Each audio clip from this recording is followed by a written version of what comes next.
আজ রেস্টুরেন্টের খাবার বাড়িতেই বানিয়ে ফেললাম। কি বলেন তো? চিকেন ফ্রাই আর ফ্রাইড রাইস।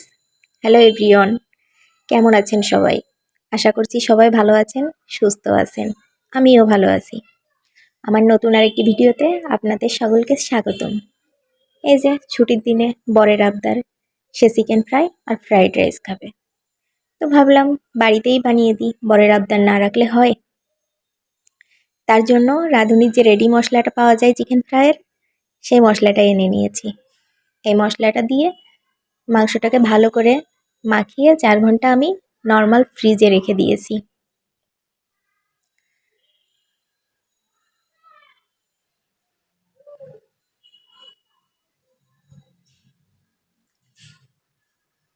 তো 4 ঘন্টা পরে এটা বের করে নিব। আর এটাকে ফ্রাই করার জন্য কিছুটা ময়দা নিয়ে তার মধ্যে আরও কিছুটা মশলা নিয়ে মাখিয়ে নিব। এর মধ্যে মাংসটা কোটিং করে নিব। প্রথমে মাংসটা একবার কোটিং করে এটা কয়েক সেকেন্ড জলে ভিজিয়ে রাখবো আমি।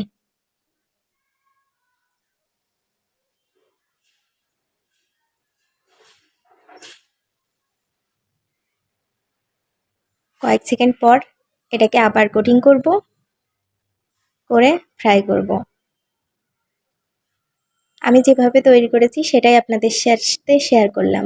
জানি অনেকেই পারেন, যদি কোনো ভুল ত্রুটি হয় অবশ্যই ক্ষমা করবেন। এটাকে ফ্রাই করার জন্য তেলটা আমি গরম করে নিব।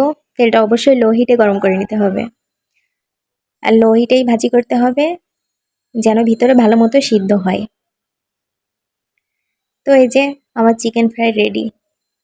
আর ভিডিওটি দেখার জন্য আপনাদের সবাইকে অসংখ্য ধন্যবাদ। সবাই পাশে থাকবেন।